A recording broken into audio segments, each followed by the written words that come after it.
Hey ladies and gentlemen, welcome back to the channel. As always, it is Nick here, back with your daily crypto news and analysis. And today we're going to be talking about Ripple and XRP. So let's just dive in and let's talk about a few things. So first and foremost, I do want to start off with this tweet over here from Jared Dillian.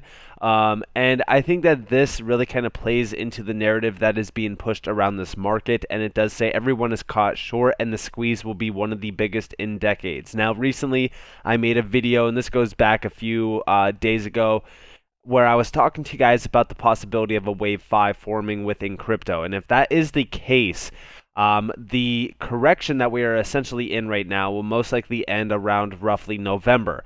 Now, a lot of people think that this is going to be a mid-cycle correction with a wave 5 after, and I do think that that could very well be the case. The wave 5 would lead Bitcoin to $160,000. Altcoins like XRP essentially will go absolutely parabolic, and this entire market is going to ignite so fast and so rapid that it's going to take everyone by storm.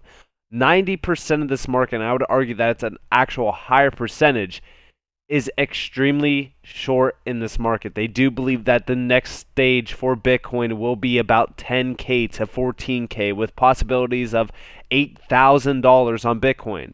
It is absolute nonsense. We see so many individuals playing into the March of 2020 timeframe. And if you guys weren't around during that time, it's okay. But essentially, Bitcoin fell short of it wasn't even $1,000. It was like roughly $600 to $700 above everyone else's levels that they were calling for. Everyone was calling for $3,000, $1,000 on Bitcoin, and we never seen those levels. And in fact, Bitcoin went from like $3,800 all the way to like $70,000, an absolute insane gain. If you were, of course, strong enough to say, okay, well, I'm not going to let my emotions play a part. I'm just going to ape in. And there was individuals that aped in. But then all of those individuals that were short had to buy Bitcoin at 5,000, 10,000, 15,000. You got to pay attention to the narrative. And talking about this, we've been seeing a few people actually talking about XRP and XRP's price over on Twitter. Over here from Gert Van Lagen, I hope that I'm saying that name right. XRP 1 week possible scenario for the fifth wave XRP. Again, like I said, the fifth wave is the big key here. Main extension target lies at $9, around the middle line of the key white channel prices ranging within since 2013. $9 is the 1618 extension of the blue 1 to 2 and the 0.618 extension of the yellow 3 wave. And yeah, this is like the 1 to 2 wave, the 3 wave, and then the 4 wave, and the 5th wave up here. So you can really kind of see where the 1, 2, 3, 4, or 3, 4, 5 will take us. And then on the macro, all the way back to 2014, we actually have this 1, 2, 3, 4, 5 scenario. Now, do I think that this actually looks good on paper? Technically, yeah, I do think that this could be a realistic viewpoint of XRP. And why do I believe that? Well, we've actually looked at XRP in the past, and I've specifically told you guys that 92 cents, the 618 up here, is a big crucial area for us to break. And you guys can see the resistance playing out on the chart. Right now, we are still at a little bit of a resistance area. I would love to see a little bit more volume into XRP to continue this, major move that we have been waiting for it to break out of. But in regards to the fib levels, the major targets that I've been looking at is around the 8 to roughly $13.50 range. But we could also see around 20-some dollars up here to possibly even $26. Now, from our current level, this would be about roughly to just the $8 range, about a 1,400, almost 1,500% gain to about $13. This would be about a 2,500% gain to $20. This would be about almost a 4,000% gain, almost a 40x opportunity. I've been looking at the $10 to $15 range as being the high possibility of being targeted. Just to let you guys know, that would be about $10, an 1,800% gain overall. From the lows back here that we hit, this would be about a 3,300, almost a 3,400% gain in regards to XRP's price. Do I think that this is possible? 100%. Why do I believe that? Well, first off, price ranges, price predictions, they're all kind of nonsense. Listen, I'm just going to tell you guys right now, price predictions do not matter. This is what I believe could happen. Is it going to 100% happen? Nobody knows. We don't know what XRP is going to do next. All of the bullish catalysts around XRP are playing perfectly into the time frame that we are in right now, which is nearing the end of the bear market, essentially, if you are going off the technical longevity of a bear market, which is coming up on, I think it's 360 some days right now. So we have been nearly crashing for a whole year, and usually, typically, a bear market lasts about a year, and possibly even a little bit more, if you will, about 400 days or so.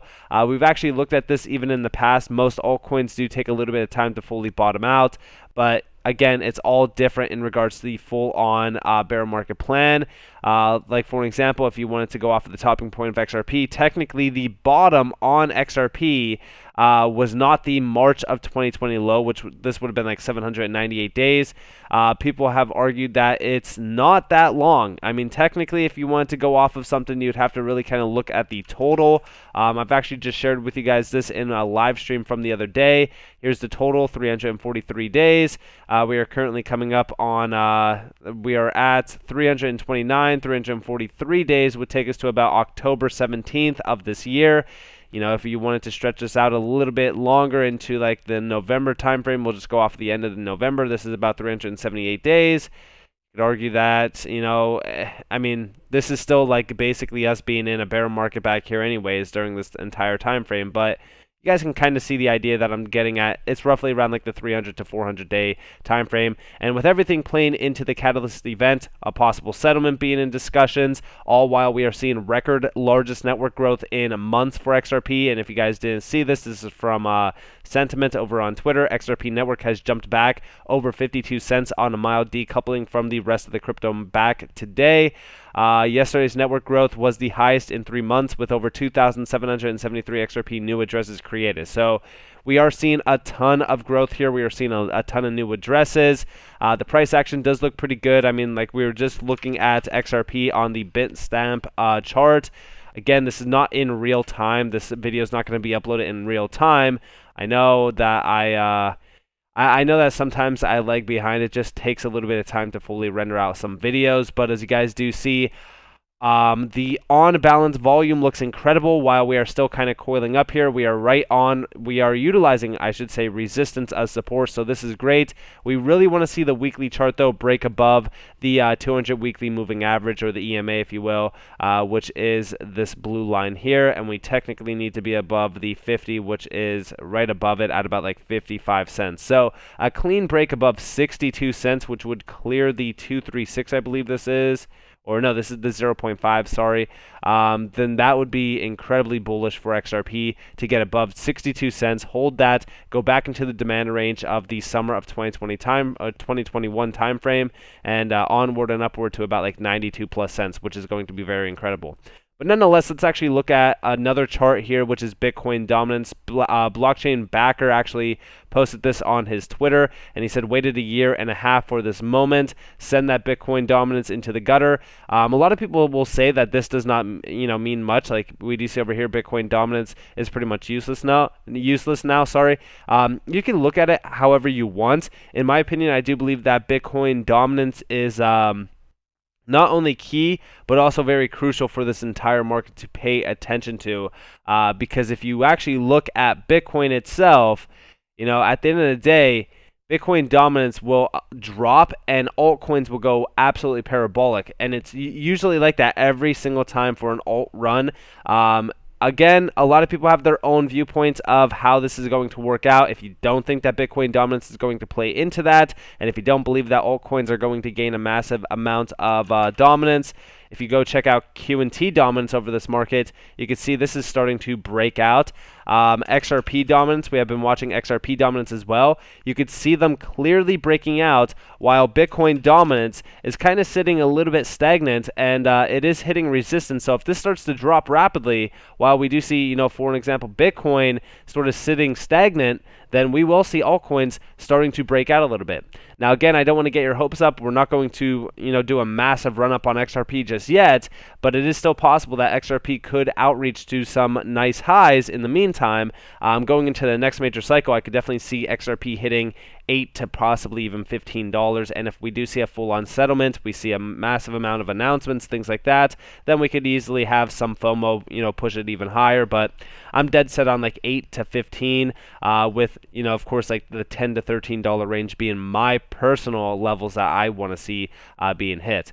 Also, talking about a few things around the SEC and the settlement, we did see a little bit of a debate going on over on Twitter from Charles Hoskinson and, of course, the XRP community. I'm sure that a lot of you are probably all aware of this.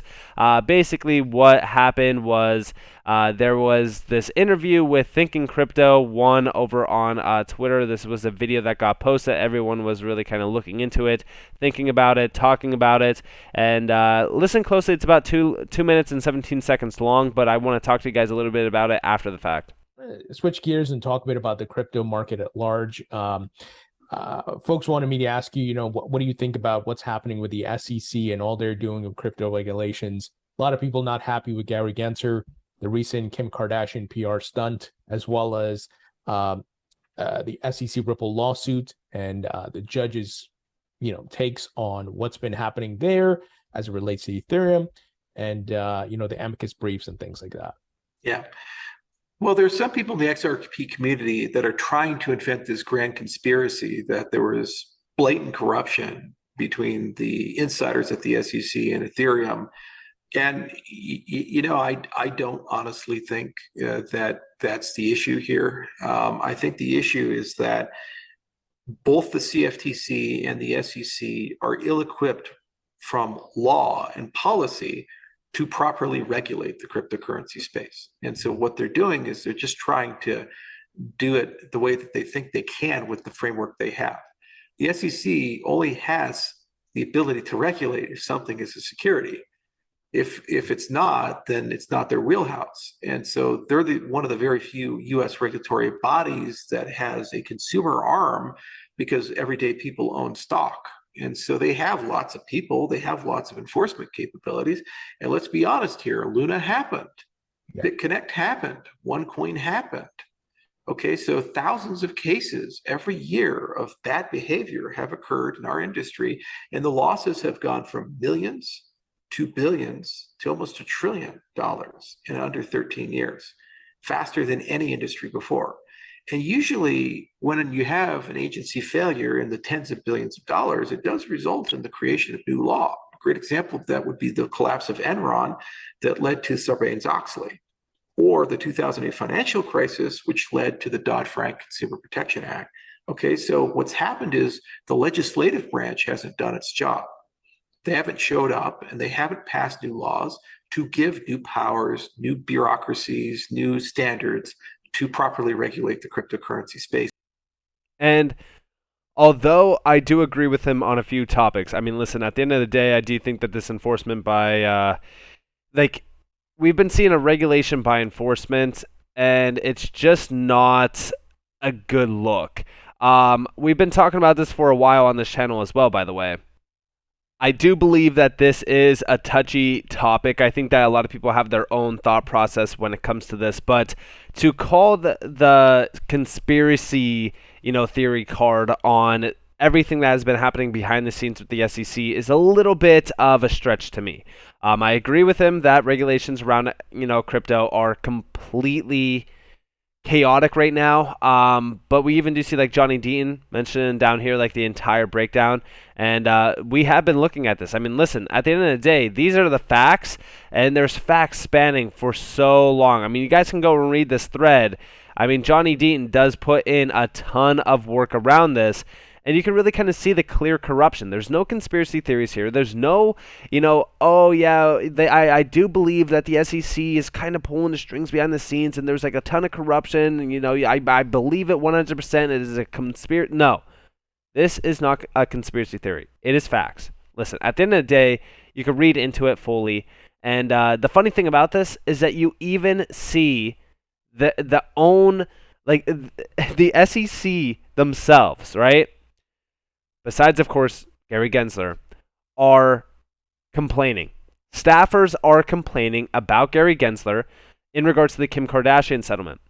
I said it that day as well. Once I seen that come out, I was like, this is a clear, publicity stunt. I mean, you could easily see. I mean, like, it was minutes after the case got announced that he was on CNBC, already touting his nonsense, already talking about crypto this, crypto that. You need to stay clear of it. There's still not enough regulations. It's like, dude, like, you're constantly talking about regulations around crypto. Do something about it.